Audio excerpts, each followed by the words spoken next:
Nous observe-t-il, tapis dans l'ombre? Sont-ils déjà là? J'avais peur. Il nous veut, allons-y.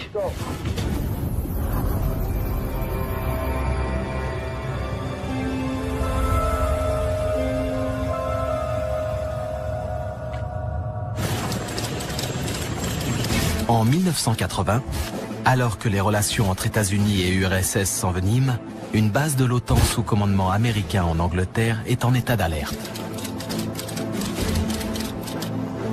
Jim Penniston et John Burroughs, deux aviateurs de l'US Air Force, patrouillent dans la forêt de Rendlesham, dans le Suffolk. J'étais aviateur chargé de la sécurité. J'assurais la sécurité à la base de la Royal Air Force de Woodbridge pendant une période tendue de la guerre froide. Mes collègues ont appelé à la radio et à leur voix, j'ai senti qu'il se passait quelque chose. Il fallait vérifier qu'un portail était bien fermé. Le radar avait signalé un objectif non identifié, environ un quart d'heure plus tôt. De toute évidence, c'était un avion qui s'était écrasé. C'était l'explication la plus logique. Donc on est allé voir sur place à un endroit où il y avait de la lumière dans les bois. On avait l'impression que la forêt luisait en blanc. J'ai même dit que ça ressemblait à une décoration de Noël avec les lumières qui clignotaient.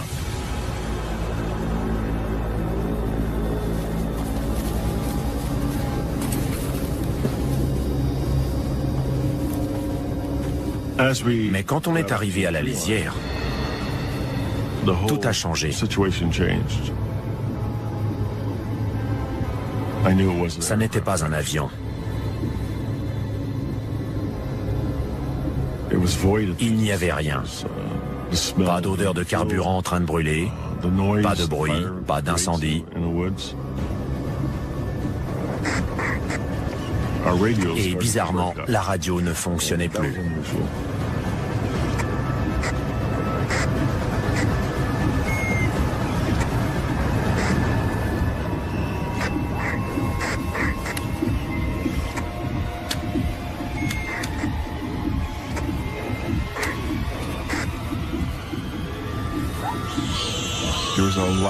Quelque chose a poussé un cri perçant, de surprise ou d'énervement.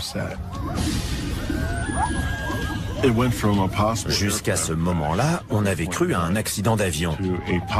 Mais il s'avérait que c'était un problème de sécurité. Plein d'animaux s'enfuyaient. C'était très bizarre. Je me suis dit qu'on était dans le pétrin. Je n'avais jamais été confronté à une situation pareille. Et j'avais peur. Il y a eu un éclair lumineux, aveuglant.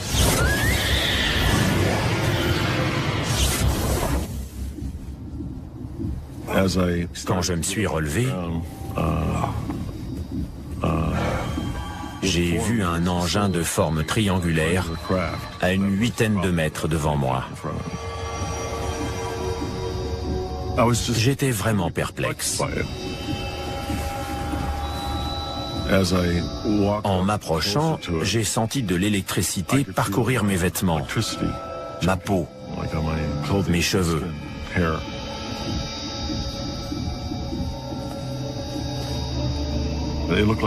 On aurait dit du verre noir très brillant. Et le revêtement de l'engin était traversé de couleurs. Des petites boules bleues et oranges.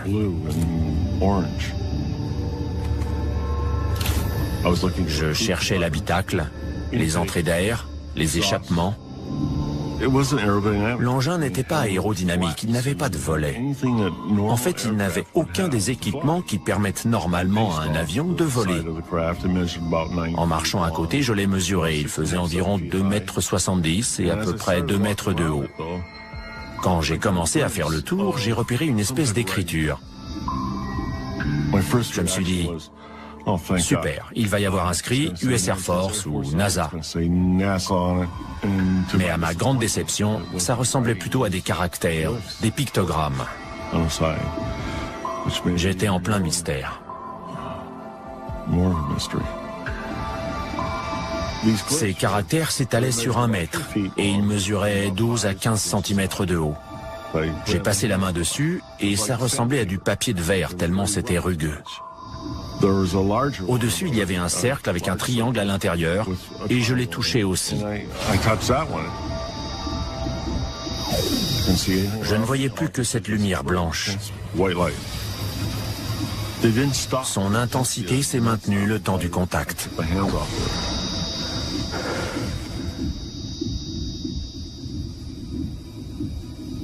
Et en un clin d'œil, l'engin est parti.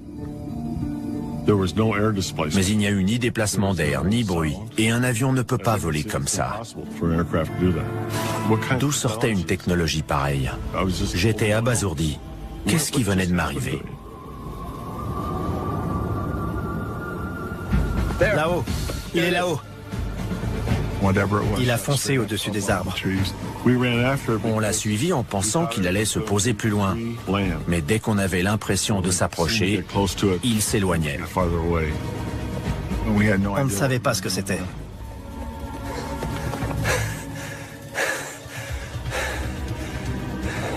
Patrouille 1 au rapport. Reçu. On rentre à pied. Je ne sais pas ce que c'était, mais c'est parti vers la côte. On était vraiment stupéfaits. John et moi, on s'est demandé comment expliquer ça aux autres. Comment leur raconter tout ce qu'on avait vu. Qu'est-ce que tu dessines? Ce qu'on a vu. J'ai pas vu ça. Quoi? Tu étais là pourtant. C'était pas ça.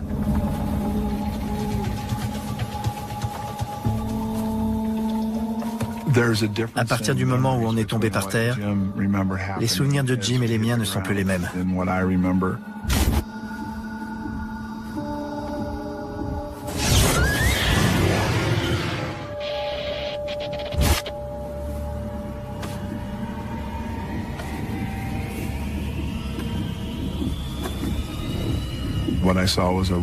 J'ai vu un objet rouge et ovale qui ressemblait à un soleil. Il s'est écoulé très peu de temps entre le moment où je suis tombé et celui où l'objet est reparti.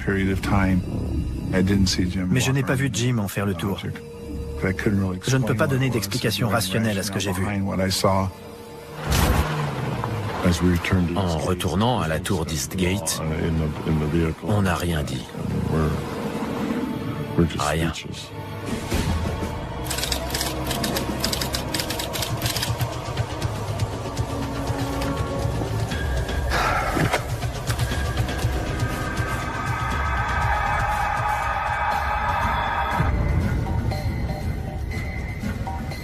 À quelle heure? Moins le quart. En arrivant, on a eu l'impression d'avoir été en patrouille pendant seulement 45 à 50 minutes, alors que ça faisait presque 2h30. J'ai essayé de me convaincre que cet écart était dû à l'adrénaline, mais sans succès. On voulait inspecter le périmètre pour y voir plus clair. Dans la matinée du 26, on y est retourné. Est-ce que j'avais peur? Bien sûr. Combien? 2,70. Je voulais savoir.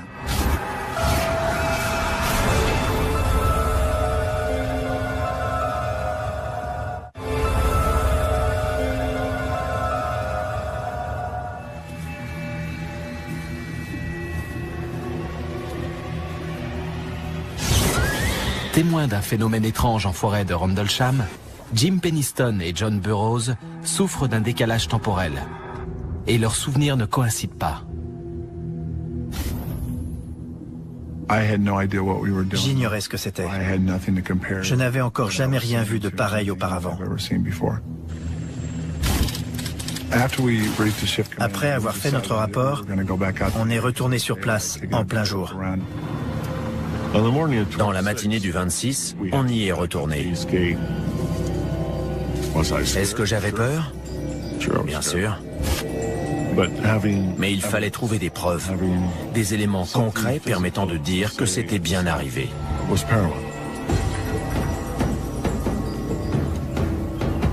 Combien? 2,70. Il y avait 3 traces qui formaient un triangle équilatéral.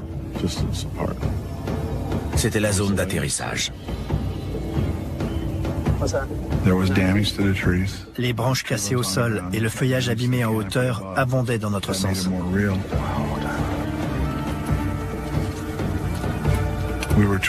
On se demandait quel matériel, militaire ou autre, avait pu faire tout ça. On s'entraînait sans arrêt à reconnaître les avions, ceux des Soviétiques, du pacte de Varsovie ou des Chinois, pour pouvoir les identifier instantanément grâce à leur silhouette. Mais ce qu'on avait vu ne correspondait à aucun des aéronefs qu'on m'avait montrés. Là-haut! Il est là-haut! Je ne sais pas ce qu'on a vu, mais aucun avion militaire n'aurait pu faire la même chose. Nick Pope a été ufologue auprès du ministère britannique de la Défense. Décembre 1980 a été marqué par des tensions internationales inouïes.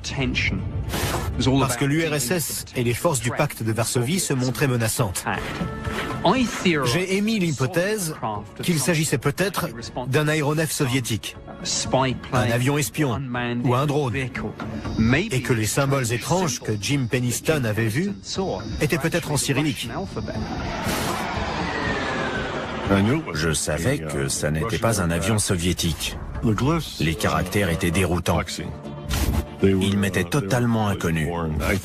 Ce qui y ressemblait le plus, c'était peut-être les caractères égyptiens. Peut-être. Il y a longtemps que l'armée américaine utilise des aéronefs ultra secrets à la forme parfois surprenante, comme l'explique Scott Miller, professeur d'ingénierie aérospatiale. Beaucoup d'appareils furtifs font la forme d'une aile delta. C'est très fréquent. Et leurs feux sont généralement placés aux extrémités de l'avion, ce qui peut lui donner une allure très étrange. Et l'utilisation de moyens permettant de diminuer la signature radar a commencé pendant la guerre froide. Le U-2 a subi plusieurs transformations pour devenir plus furtif. Le SR-71 Blackbird existait dans une version baptisée A-12, mise à la disposition de la CIA, qui avait une peinture très sombre.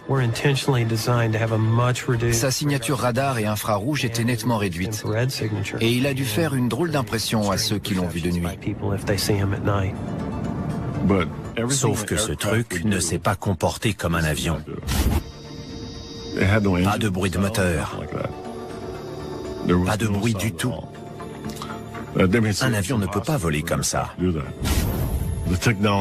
C'était une technologie très en pointe, bien au-delà de ce qu'on pouvait fabriquer.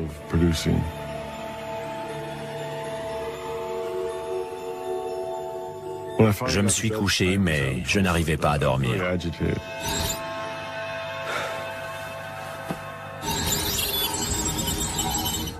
Impossible de me sortir ces 1 et ces 0 de la tête.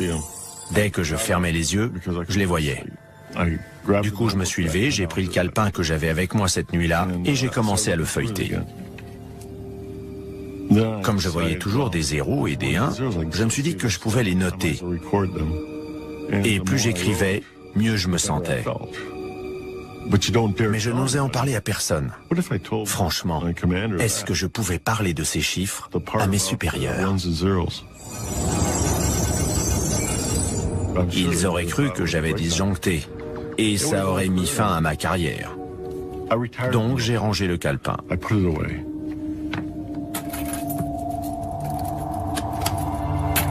Si Jim Penniston essaie d'oublier ces événements, John Burroughs, lui, tente d'en savoir plus.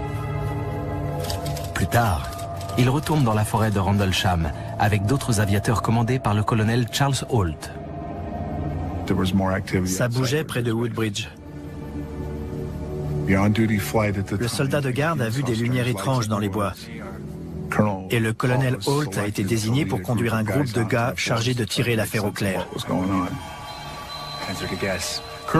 Le colonel était le second du commandant de la base où se trouvait le 81e escadron de chasse tactique, le numéro 2 de la base. Je voulais savoir si c'était revenu, de quoi il s'agissait. Et je cherchais une explication rationnelle. Le colonel Holt avait un petit magnétophone. Et il a enregistré les descriptions de ce qu'il voyait. On dirait qu'il palpite. Il y avait des lumières bizarres, dont 2 qui volaient en faisant une sorte de quadrillage. Tout à coup, devant nous, on a vu une lumière bleue transparente s'approcher à toute vitesse. Après, un objet blanc est apparu au-dessus. Il est descendu et il a attendu non loin.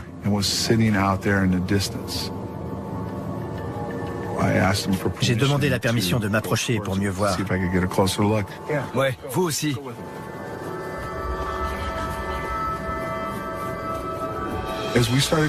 Au fur et à mesure qu'on avançait, la chose semblait s'approcher. Le sergent Bastenza était à ma droite, mais il est tombé. Il m'a vu entrer dans la lumière et disparaître. Il a vu la lumière exploser et je suis resté introuvable pendant plusieurs minutes. Aucun souvenir. Je n'ai aucun souvenir de ce qui s'est passé. Je me souviens seulement que la chose a disparu. John? Il voulait savoir. C'était quoi?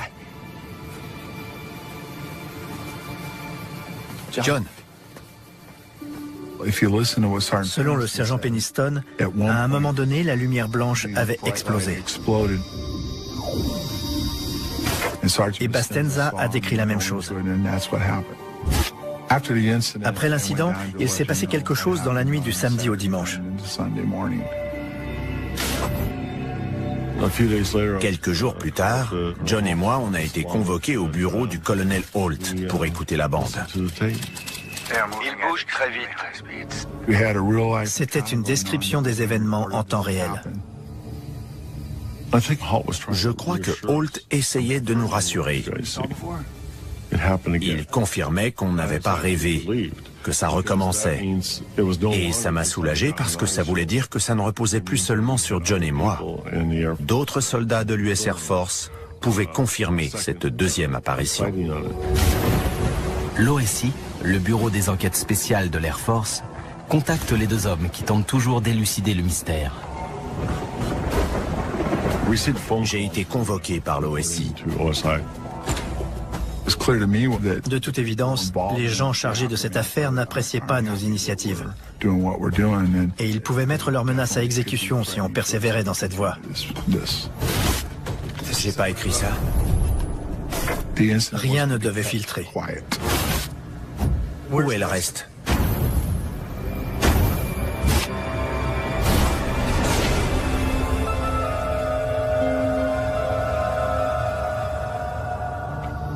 Fin 1980, Jim Peniston et John Burroughs observent un engin étrange dans la forêt de Rendlesham, en Angleterre.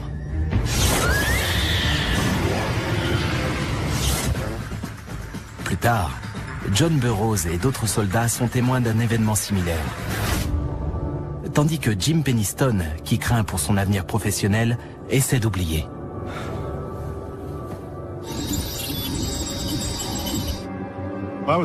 J'étais très inquiet à l'idée qu'une enquête s'intéresse plus en profondeur à ce qui s'était passé. J'ai été convoqué par l'OSI.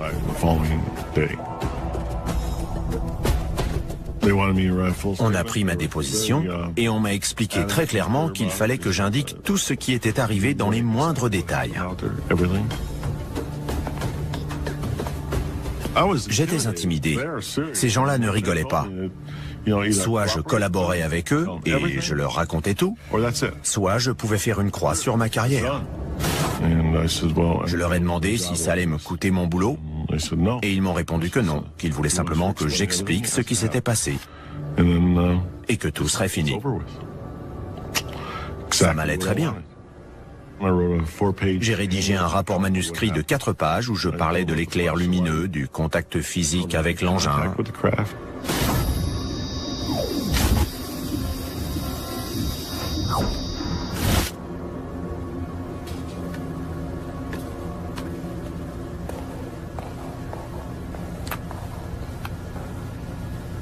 Mais Jim Penniston se voit alors offrir un marché auquel il ne s'attend pas. Une vingtaine de minutes après, ils sont revenus.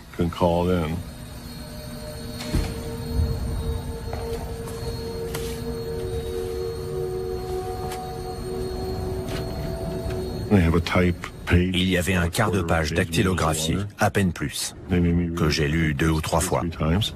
Le texte avait été expurgé. Il était très neutre. Et on m'a dit, voici la version officielle que vous donnerez si on vous pose des questions. J'ai pas écrit ça. Où est le reste? J'ai pensé à notre code de conduite qui prévoit qu'on ne doit pas faire de fausses déclarations. Ça ne me plaisait pas. Pas du tout même. Mais l'OSI a les moyens d'intervenir en marge de la hiérarchie classique. Ça lui est tout à fait possible.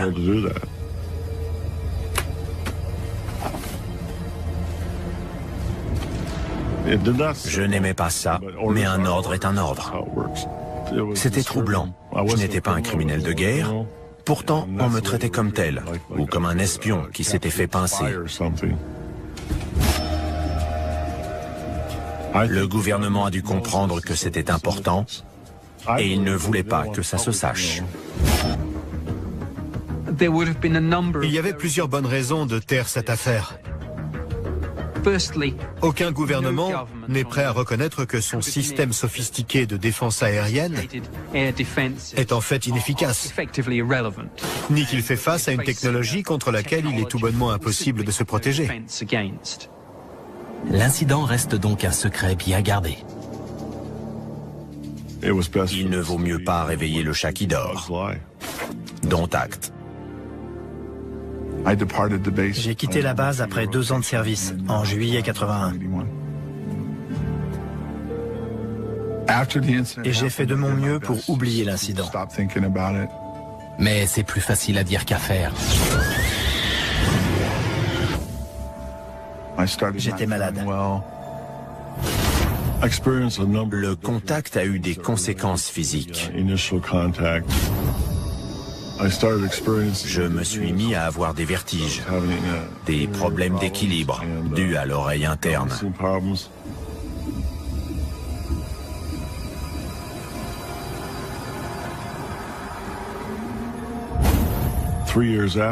Et 3 ans après l'incident, j'ai commencé à souffrir d'une pathologie cardiaque très rare. Après mon départ de Bentwaters, les problèmes se sont multipliés. Et les médecins ont fini par me diagnostiquer un souffle au cœur sans pouvoir m'expliquer d'où il venait. On en a appris plus grâce aux documents britanniques. Le gouvernement britannique est en train de déclassifier toutes ses archives concernant les ovnis. D'après ce document, le colonel Holt et ses hommes sont retournés enquêter dans la forêt de Rendlesham. Le colonel Holt a mesuré le niveau de radiation et il l'a indiqué dans son rapport officiel, rapport qui a été envoyé au ministère de la Défense. Faites une mesure. Dans le groupe, il y avait un sous-officier spécialisé dans la préparation aux catastrophes, équipé d'un compteur Geiger. Et il a mesuré le niveau de radiation de la zone d'atterrissage et des alentours. C'est étrange. La mesure la plus élevée a été enregistrée au niveau des 3 traces découvertes en forêt. Les services de renseignement de la Défense ont évalué que leur niveau de radiation était nettement plus haut que celui des alentours.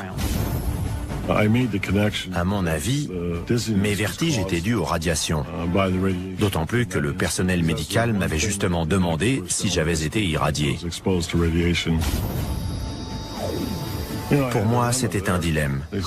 Comme je n'étais pas censé parler de l'incident, est-ce que je devais mentionner cette irradiation ou est-ce qu'il fallait que je mente au médecin et que je dise que je n'avais jamais été irradié? J'ai obéi à mes ordres et j'ai dit que non. Je n'avais jamais été irradié, alors que je savais que c'était faux.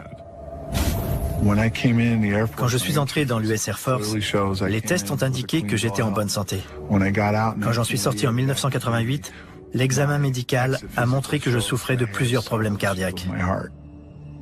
Rien ne les explique, mais ils sont apparus juste après l'incident. Jim Penniston et John Burroughs sont de plus en plus malades. Et leur hiérarchie ne peut pas, ou ne souhaite pas, expliquer pourquoi. Les deux hommes se décident donc à trouver des réponses par leurs propres moyens. J'ai été hypnotisé en Californie. Le praticien a fait du très bon travail en me laissant parler. La séance a duré 2 à 3 heures et elle a permis d'avoir un compte-rendu détaillé de l'incident, du début à la fin. Bien sûr, on approche doucement. On dirait un objet, mais il paraît entièrement lumineux. Il nous appelle. Il nous dit de le traverser. On le sent.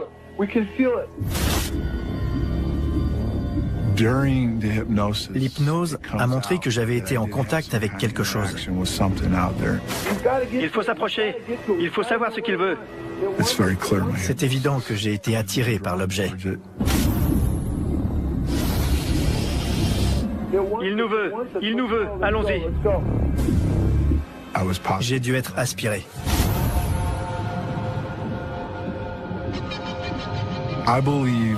J'étais sûrement à l'intérieur de l'objet quand le sergent Penniston en a fait le tour. Ça expliquerait pourquoi je ne me souviens pas l'avoir vu faire ces mesures. D'autres séances portent sur ce qui lui est arrivé lors du deuxième incident. Celui en présence du colonel Holt. Ça, c'est pas naturel. On a plus de détails sur la deuxième nuit. Les lumières sont revenues. Je savais qu'elles seraient là. Elles sont bizarres. Elles sont en stationnaire au-dessus. On est en contact télépathique.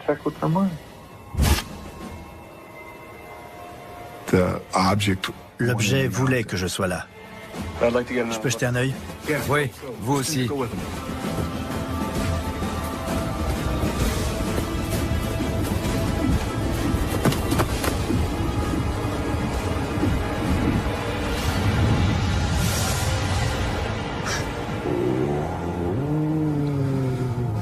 Qu'y a-t-il? Je suis dans un truc. Dans quoi? Je sais pas. Mon esprit est dedans. Je crois que je suis entré, que j'étais à l'intérieur. Qu'y a-t-il? Ils sont 20. 20 quoi? 20 grains de lumière bleue. Je parle avec quelque chose qui vient d'ailleurs. Ils approchent. C'est de plus en plus grand.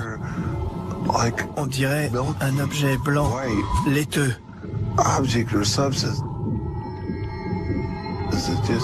Il monte, il descend, plus large, plus petit.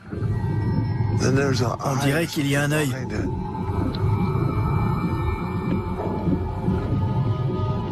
Ça s'ouvre. Il y a quelque chose dedans?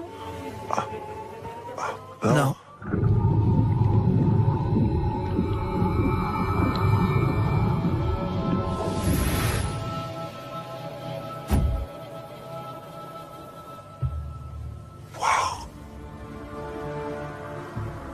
Qu'est-ce que ça veut dire? J'ai été en contact avec quelque chose d'intelligent. Spécialiste en astrobiologie, Mark Schneegert s'intéresse à la recherche de formes de vie extraterrestres intelligentes. Il est possible que la vie soit apparue ailleurs dans le système solaire ou la galaxie et qu'elle soit arrivée accidentellement ou volontairement sur Terre. Des extraterrestres intelligents pourraient être très différents de nous. Ils pourraient n'avoir ni mains ni yeux, se déplacer et s'exprimer différemment de nous. Ils utiliseraient leur intelligence de façon différente pour s'adapter, pour survivre. Mais nous avons le plus grand mal à les imaginer et à les chercher, parce que nous n'en avons pas encore rencontré. Je n'avais jamais vu d'OVNI, donc je ne savais pas si ça existait ou non. Comme John Burroughs, Jim Penniston reste obsédé par les événements de décembre 1980. Avant cette nuit, les ovnis et les extraterrestres, pour moi, ça n'existait pas. On était seuls et peinards dans l'univers.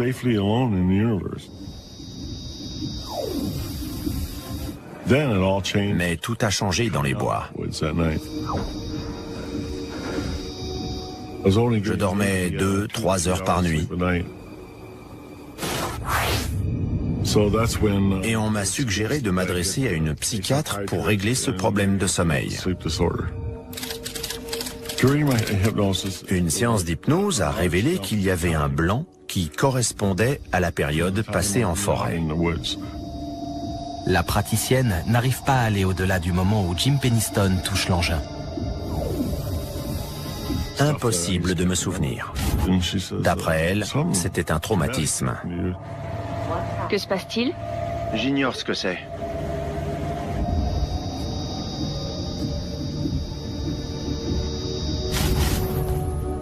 Je passais à l'interrogatoire de l'OSI sans savoir ce qui était arrivé entre-temps.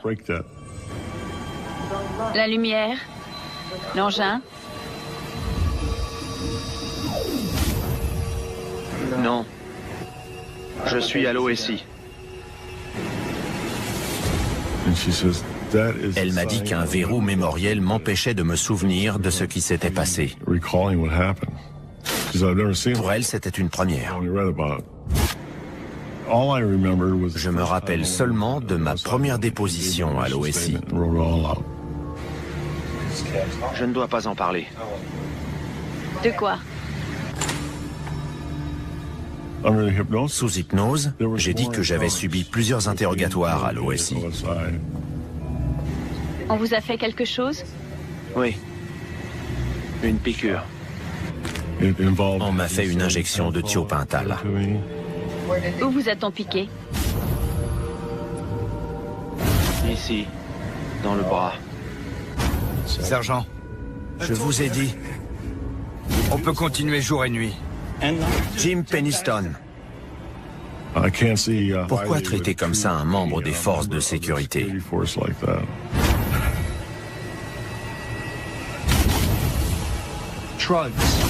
Dans ce contexte, cette substance peut servir deux objectifs. Obtenir la vérité ou la dissimuler. Les citoyens américains et britanniques auraient été horrifiés d'apprendre qu'un aéronef avait traversé avec autant de facilité un rideau défensif aérien aussi complexe et soi-disant aussi efficace. Donc tout le monde avait une bonne raison d'étouffer cette affaire. Je veux partir. Mais les séances répétées finissent par faire sauter le verrou mémoriel.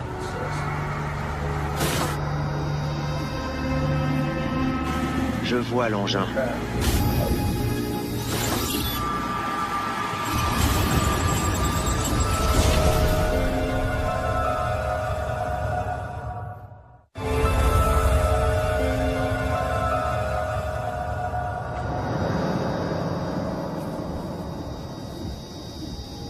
Des années après être tombé nez à nez avec un engin étrange, Jim Penniston suit une hypnothérapie qui se heurte à un verrou mémoriel.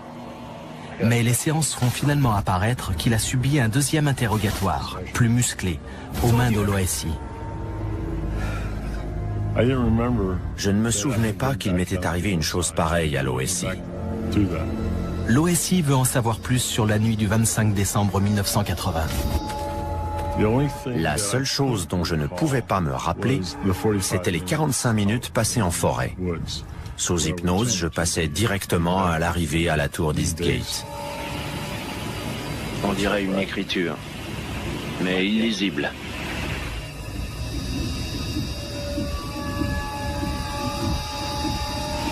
Il faut que je la touche.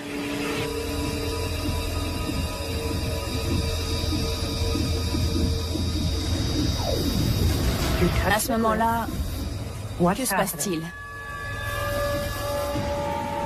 Je vois l'engin. Une lumière blanche.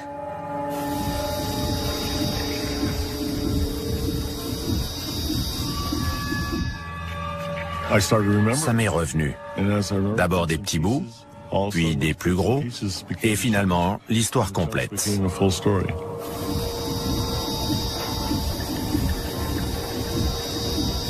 Ils ont pour mission de prendre contact avec nous.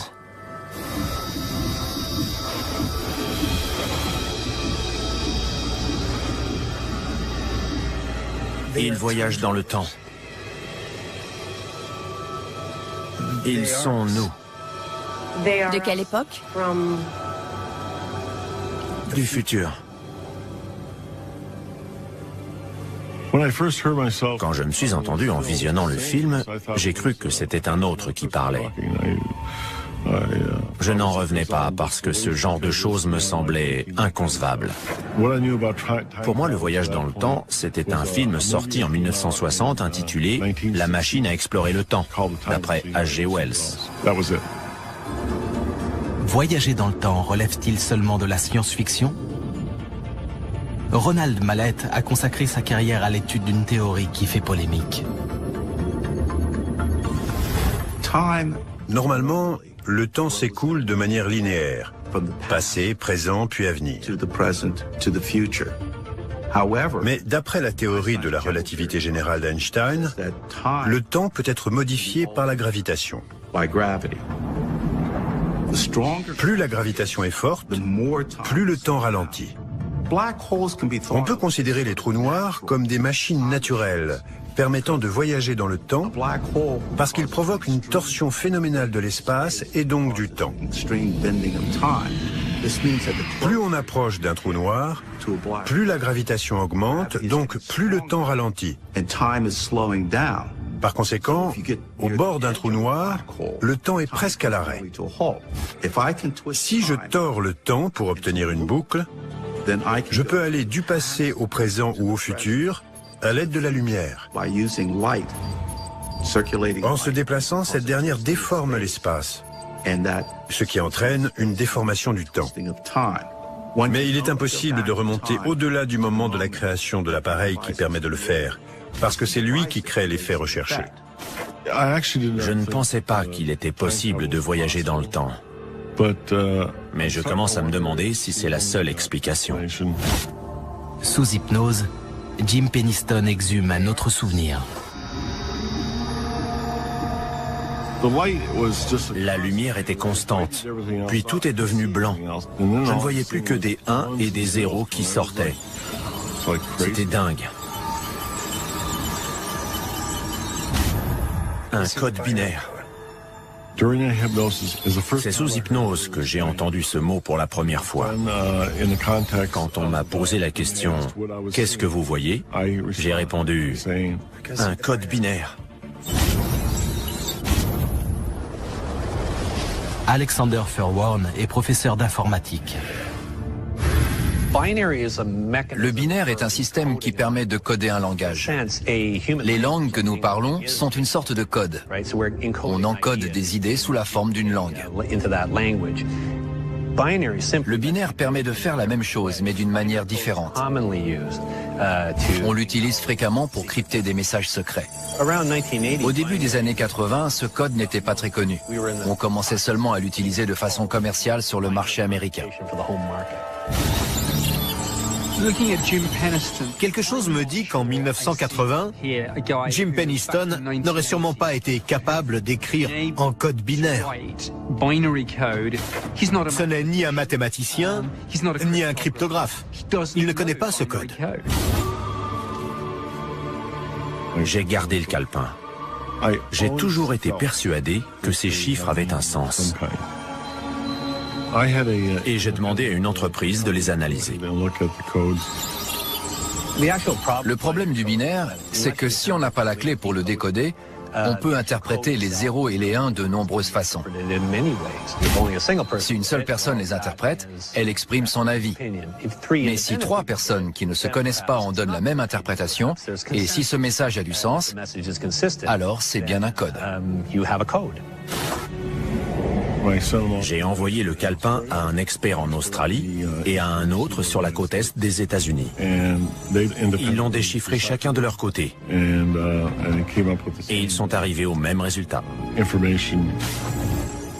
Surprise, c'était un message. Ils sont en voyage de découverte de l'humanité, d'après le code. Et d'autres analyses des 0 et des 1 donnent un résultat encore plus surprenant. Il y a 7 emplacements géographiques. On peut tout à fait exprimer la longitude et la latitude avec un code binaire. D'ailleurs, le GPS nous dit où on est grâce à un code binaire. Les 7 emplacements sont répartis tout autour du monde.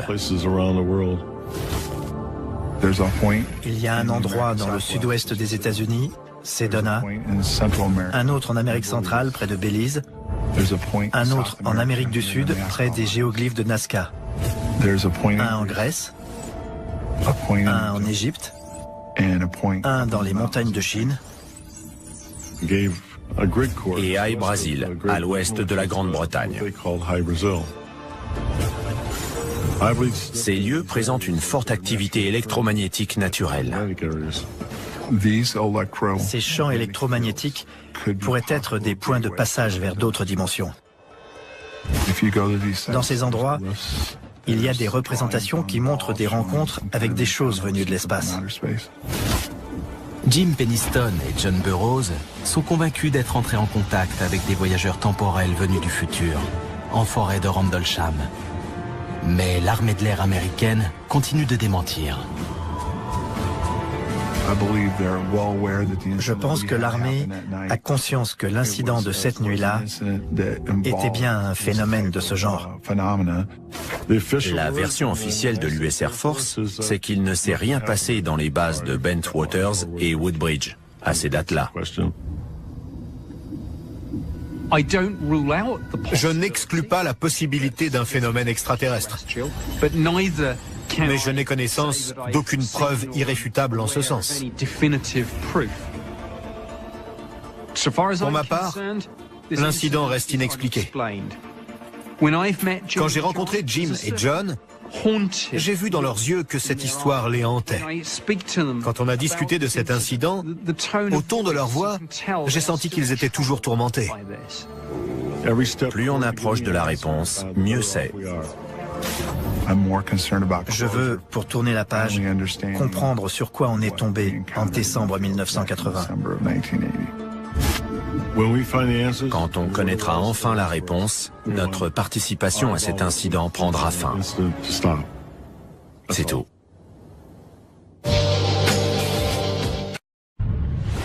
À travers les dimensions du temps et de l'espace, grâce à des technologies qui dépassent notre entendement, nous observe-t-il, tapis dans l'ombre? Sont-ils déjà là? J'avais peur.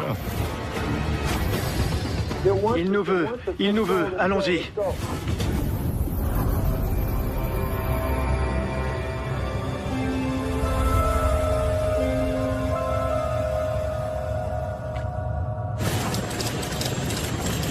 En 1980, alors que les relations entre États-Unis et URSS s'enveniment, une base de l'OTAN sous commandement américain en Angleterre est en état d'alerte. Jim Penniston et John Burroughs, 2 aviateurs de l'US Air Force, patrouillent dans la forêt de Rendlesham, dans le Suffolk. J'étais aviateur chargé de la sécurité. J'assurais la sécurité à la base de la Royal Air Force de Woodbridge pendant une période tendue de la guerre froide. Mes collègues ont appelé à la radio et à leur voix, j'ai senti qu'il se passait quelque chose. Il fallait vérifier qu'un portail était bien fermé. Le radar avait signalé un objectif non identifié, environ un quart d'heure plus tôt. De toute évidence, c'était un avion qui s'était écrasé. C'était l'explication la plus logique. Donc on est allé voir sur place à un endroit où il y avait de la lumière dans les bois. On avait l'impression que la forêt luisait en blanc. J'ai même dit que ça ressemblait à une décoration de Noël avec les lumières qui clignotaient.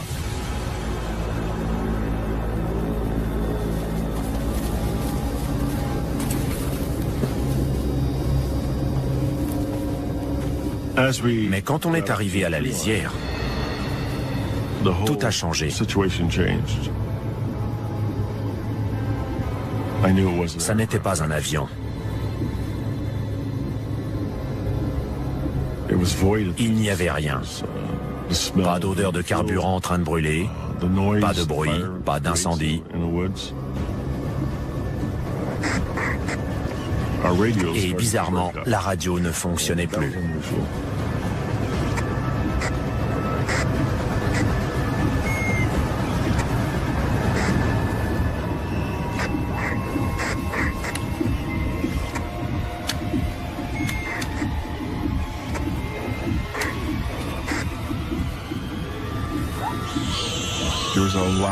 Quelque chose a poussé un cri perçant, de surprise ou d'énervement. Jusqu'à ce moment-là, on avait cru à un accident d'avion. Mais il s'avérait que c'était un problème de sécurité. Plein d'animaux s'enfuyaient. C'était très bizarre. Je me suis dit qu'on était dans le pétrin. Je n'avais jamais été confronté à une situation pareille. Et j'avais peur. Il y a eu un éclair lumineux, aveuglant.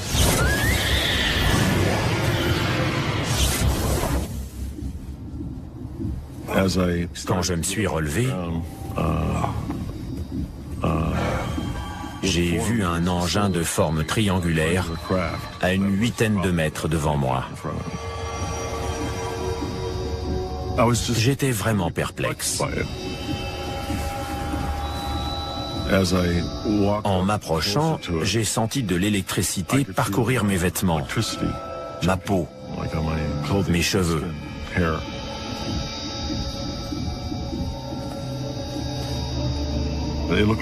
On aurait dit du verre noir très brillant. Et le revêtement de l'engin était traversé de couleurs. Des petites boules bleues et oranges.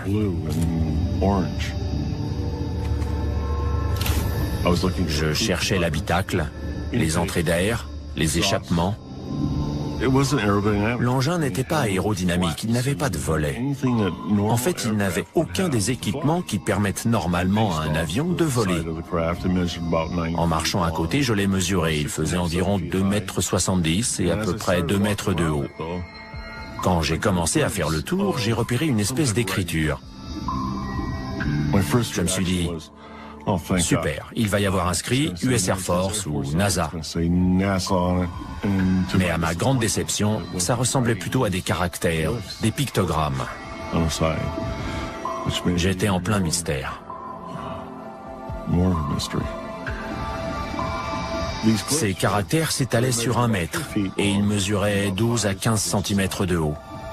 J'ai passé la main dessus et ça ressemblait à du papier de verre tellement c'était rugueux. Au-dessus, il y avait un cercle avec un triangle à l'intérieur et je l'ai touché aussi. Je ne voyais plus que cette lumière blanche. Son intensité s'est maintenue le temps du contact.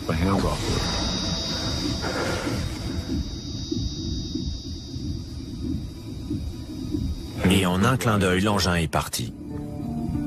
Mais il n'y a eu ni déplacement d'air, ni bruit, et un avion ne peut pas voler comme ça. D'où sortait une technologie pareille? J'étais abasourdi. Qu'est-ce qui venait de m'arriver?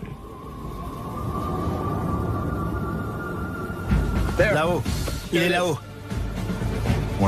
Il a foncé au-dessus des arbres. On l'a suivi en pensant qu'il allait se poser plus loin. Mais dès qu'on avait l'impression de s'approcher, il s'éloignait. On ne savait pas ce que c'était.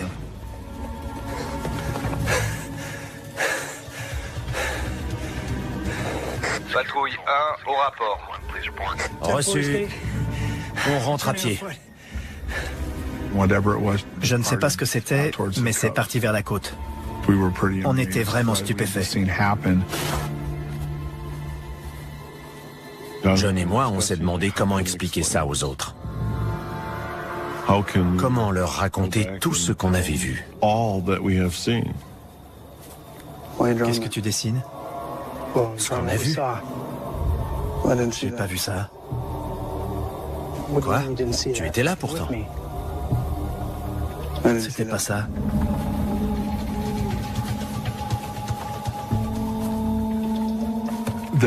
À partir du moment où on est tombé par terre, les souvenirs de Jim et les miens ne sont plus les mêmes.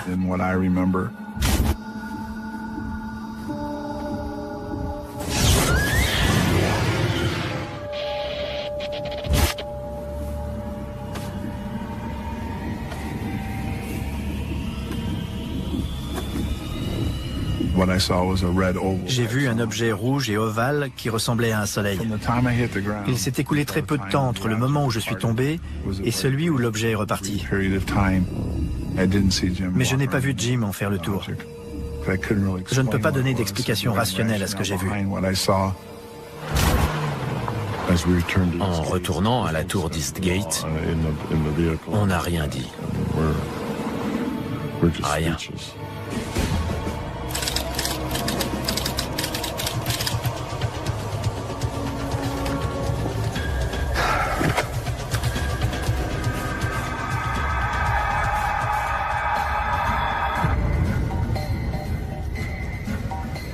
À quelle heure? Moi le quart. En arrivant, on a eu l'impression d'avoir été en patrouille pendant seulement 45 à 50 minutes, alors que ça faisait presque 2h30. J'ai essayé de me convaincre que cet écart était dû à l'adrénaline, mais sans succès. On voulait inspecter le périmètre pour y voir plus clair. Dans la matinée du 26, on y est retourné. Est-ce que j'avais peur? Bien sûr. Combien? 2,70. Je voulais savoir.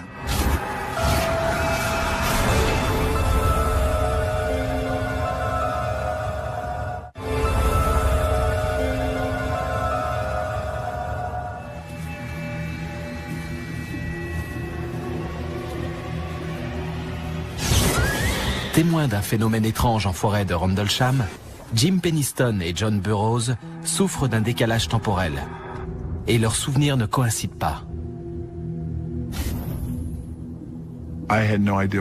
J'ignorais ce que c'était. Je n'avais encore jamais rien vu de pareil auparavant. Après avoir fait notre rapport, on est retourné sur place en plein jour. Dans la matinée du 26, on y est retourné. Est-ce que j'avais peur? Bien sûr. Mais il fallait trouver des preuves, des éléments concrets permettant de dire que c'était bien arrivé.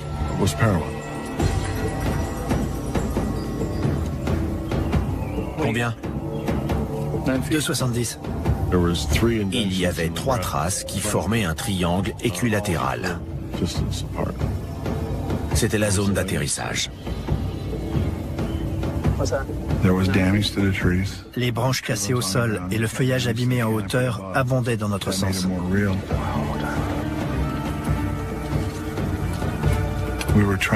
On se demandait quel matériel, militaire ou autre, avait pu faire tout ça. On s'entraînait sans arrêt à reconnaître les avions, ceux des soviétiques, du pacte de Varsovie ou des Chinois, pour pouvoir les identifier instantanément grâce à leur silhouette. Mais ce qu'on avait vu ne correspondait à aucun des aéronefs qu'on m'avait montrés. Là-haut, il est là-haut. Je ne sais pas ce qu'on a vu, mais aucun avion militaire n'aurait pu faire la même chose. Nick Pope a été ufologue auprès du ministère britannique de la Défense. Décembre 1980 a été marqué par des tensions internationales inouïes. Parce que l'URSS et les forces du pacte de Varsovie se montraient menaçantes.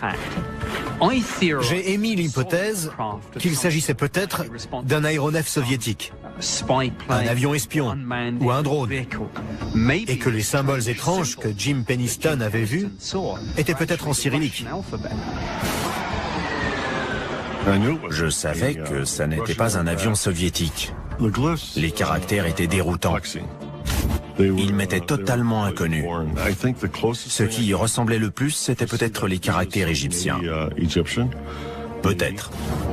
Il y a longtemps que l'armée américaine utilise des aéronefs ultra secrets à la forme parfois surprenante, comme l'explique Scott Miller, professeur d'ingénierie aérospatiale.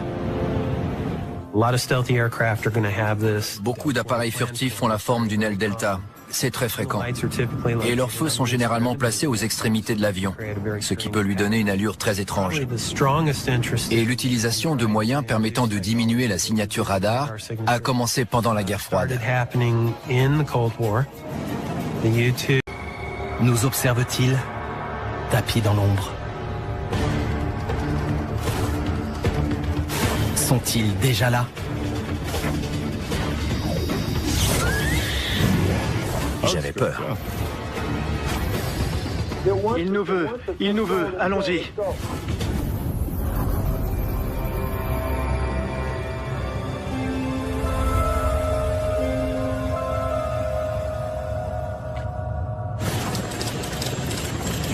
En 1980, alors que les relations entre États-Unis et URSS s'enveniment, une base de l'OTAN sous commandement américain en Angleterre est en état d'alerte.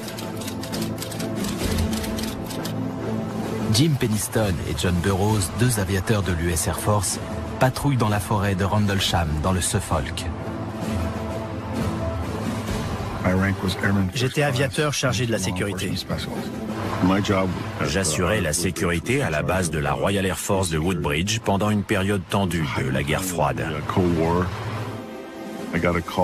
Mes collègues ont appelé à la radio et à leur voix, j'ai senti qu'il se passait quelque chose.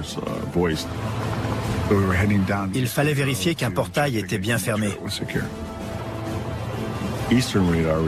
Le radar avait signalé un objectif non identifié, environ un quart d'heure plus tôt. De toute évidence, c'était un avion qui s'était écrasé. C'était l'explication la plus logique. Donc on est allé voir sur place à un endroit où il y avait de la lumière dans les bois. On avait l'impression que la forêt luisait en blanc. J'ai même dit que ça ressemblait à une décoration de Noël avec les lumières qui clignotaient.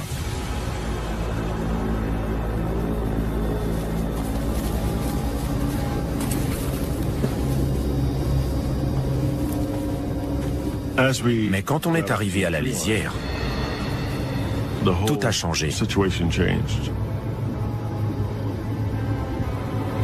Ça n'était pas un avion.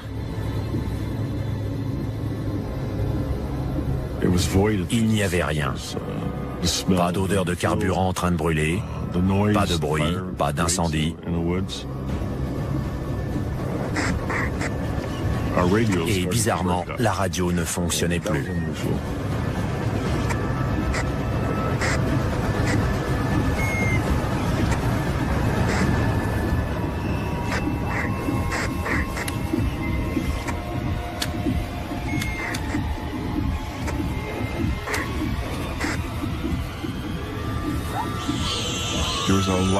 Quelque chose a poussé un cri perçant, de surprise ou d'énervement. Jusqu'à ce moment-là, on avait cru à un accident d'avion. Mais il s'avérait que c'était un problème de sécurité. Plein d'animaux s'enfuyaient. C'était très bizarre. Je me suis dit qu'on était dans le pétrin. Je n'avais jamais été confronté à une situation pareille. Et j'avais peur. Il y a eu un éclair lumineux, aveuglant.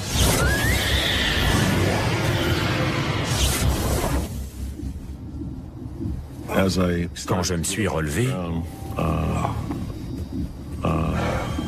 j'ai vu un engin de forme triangulaire à une 8aine de mètres devant moi. J'étais vraiment perplexe. En m'approchant, j'ai senti de l'électricité parcourir mes vêtements, ma peau, mes cheveux.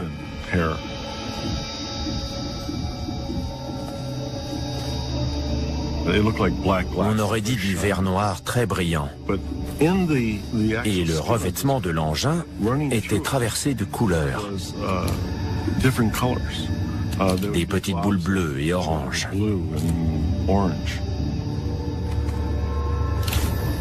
Je cherchais l'habitacle, les entrées d'air, les échappements.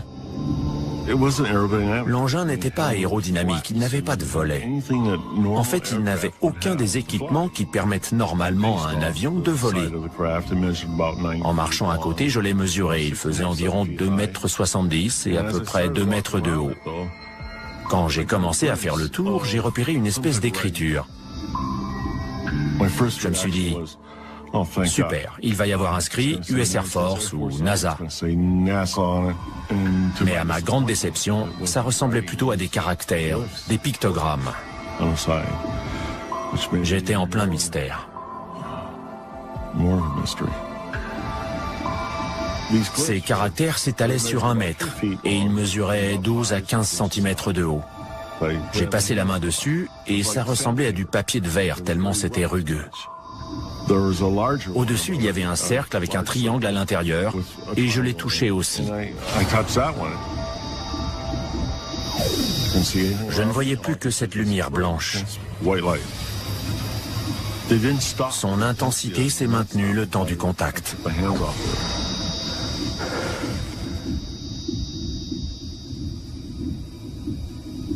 Et en un clin d'œil, l'engin est parti. Mais il n'y a eu ni déplacement d'air, ni bruit, et un avion ne peut pas voler comme ça. D'où sortait une technologie pareille? J'étais abasourdi. Qu'est-ce qui venait de m'arriver? Là-haut, il est là-haut. Il a foncé au-dessus des arbres. On l'a suivi en pensant qu'il allait se poser plus loin. Mais dès qu'on avait l'impression de s'approcher, il s'éloignait. On ne savait pas ce que c'était.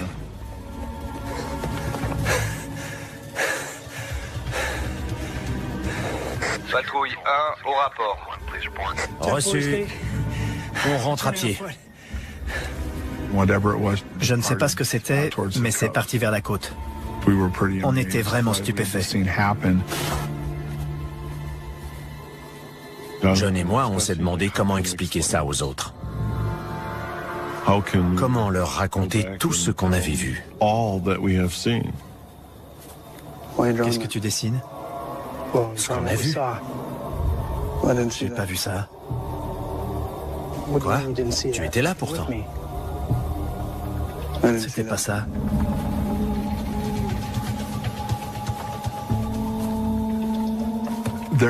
À partir du moment où on est tombé par terre, les souvenirs de Jim et les miens ne sont plus les mêmes.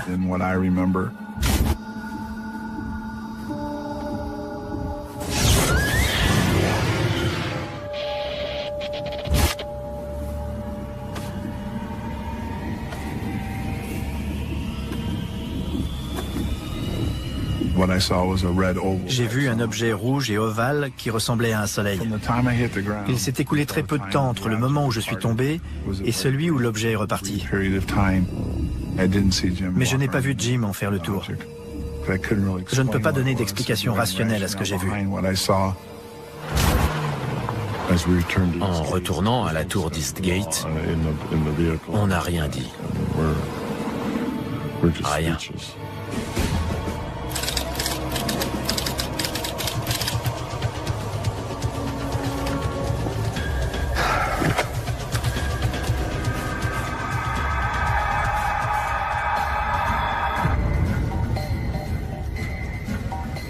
C'est à quelle heure? Moins le quart. En arrivant, on a eu l'impression d'avoir été en patrouille pendant seulement 45 à 50 minutes, alors que ça faisait presque 2h30. J'ai essayé de me convaincre que cet écart était dû à l'adrénaline, mais sans succès. On voulait inspecter le périmètre pour y voir plus clair. Dans la matinée du 26, on y est retourné. Est-ce que j'avais peur? Bien sûr. Combien? 2,70. Je voulais savoir.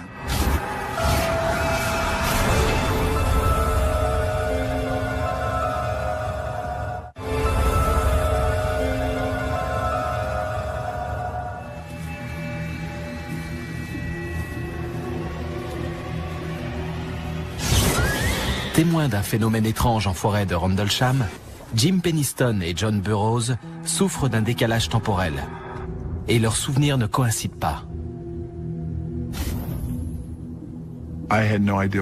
J'ignorais ce que c'était. Je n'avais encore jamais rien vu de pareil auparavant. Après avoir fait notre rapport, on est retourné sur place en plein jour. Dans la matinée du 26, on y est retourné. Est-ce que j'avais peur? Bien sûr. Mais il fallait trouver des preuves, des éléments concrets permettant de dire que c'était bien arrivé.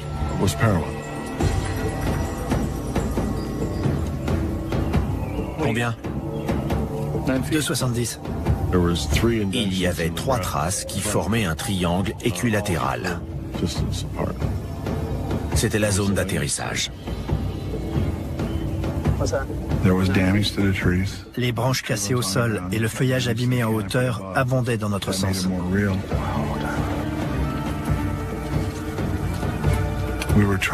On se demandait quel matériel, militaire ou autre, avait pu faire tout ça. On s'entraînait sans arrêt à reconnaître les avions. Ceux des soviétiques, du pacte de Varsovie ou des Chinois, pour pouvoir les identifier instantanément grâce à leur silhouette. Mais ce qu'on avait vu ne correspondait à aucun des aéronefs qu'on m'avait montrés. Là-haut! Il est là-haut! Je ne sais pas ce qu'on a vu, mais aucun avion militaire n'aurait pu faire la même chose. Nick Pope a été ufologue auprès du ministère britannique de la Défense. Décembre 1980 a été marqué par des tensions internationales inouïes. Parce que l'URSS et les forces du pacte de Varsovie se montraient menaçantes. J'ai émis l'hypothèse qu'il s'agissait peut-être d'un aéronef soviétique, un avion espion ou un drone, et que les symboles étranges que Jim Penniston avait vus étaient peut-être en cyrillique. Je savais que ça n'était pas un avion soviétique. Les caractères étaient déroutants. Ils m'étaient totalement inconnus. Ce qui y ressemblait le plus, c'était peut-être les caractères égyptiens. Peut-être. Il y a longtemps que l'armée américaine utilise des aéronefs ultra secrets à la forme parfois surprenante, comme l'explique Scott Miller, professeur d'ingénierie aérospatiale. Beaucoup d'appareils furtifs ont la forme d'une aile delta. C'est très fréquent. Et leurs feux sont généralement placés aux extrémités de l'avion, ce qui peut lui donner une allure très étrange. Et l'utilisation de moyens permettant de diminuer la signature radar a commencé pendant la guerre froide. Le U-2 a subi plusieurs transformations pour devenir plus furtif. Le SR-71 Blackbird existait dans une version baptisée A12, mise à la disposition de la CIA, qui avait une peinture très sombre. Sa signature radar et infrarouge était nettement réduite, et il a dû faire une drôle d'impression à ceux qui l'ont vu de nuit. Sauf que ce truc ne s'est pas comporté comme un avion. Pas de bruit de moteur. Pas de bruit du tout. Un avion ne peut pas voler comme ça. C'était une technologie très en pointe, bien au-delà de ce qu'on pouvait fabriquer.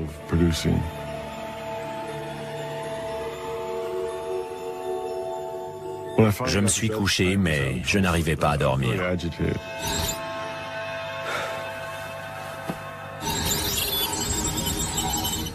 Impossible de me sortir ces 1 et ces 0 de la tête. Dès que je fermais les yeux, je les voyais. Du coup, je me suis levé, j'ai pris le calepin que j'avais avec moi cette nuit-là et j'ai commencé à le feuilleter. Comme je voyais toujours des 0 et des 1, je me suis dit que je pouvais les noter. Et plus j'écrivais, mieux je me sentais. Mais je n'osais en parler à personne.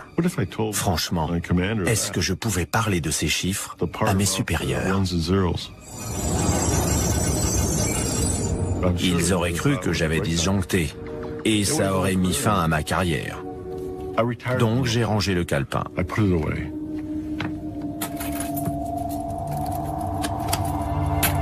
Si Jim Penniston essaie d'oublier ces événements, John Burroughs, lui, tente d'en savoir plus. Plus tard, il retourne dans la forêt de Rendlesham avec d'autres aviateurs commandés par le colonel Charles Holt. Ça bougeait près de Woodbridge. Le soldat de garde a vu des lumières étranges dans les bois. Et le colonel Holt a été désigné pour conduire un groupe de gars chargés de tirer l'affaire au clair. Le colonel était le second du commandant de la base où se trouvait le 81e escadron de chasse tactique, le numéro 2 de la base. Je voulais savoir si c'était revenu, de quoi il s'agissait, et je cherchais une explication rationnelle. Le colonel Holt avait un petit magnétophone, et il a enregistré les descriptions de ce qu'il voyait. On dirait qu'il palpite. Il y avait des lumières bizarres, dont 2 qui volaient en faisant une sorte de quadrillage. Tout à coup, devant nous, on a vu une lumière bleue transparente s'approcher à toute vitesse. Après, un objet blanc est apparu au-dessus. Il est descendu et il a attendu non loin.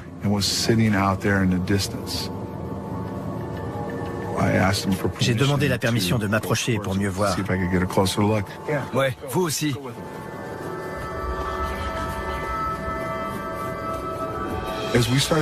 Au fur et à mesure qu'on avançait, la chose semblait s'approcher. Le sergent Bastenza était à ma droite, mais il est tombé. Il m'a vu entrer dans la lumière et disparaître. Il a vu la lumière exploser, et je suis resté introuvable pendant plusieurs minutes. Aucun souvenir. Je n'ai aucun souvenir de ce qui s'est passé. Je me souviens seulement que la chose a disparu. John? Il voulait savoir. C'était quoi? John?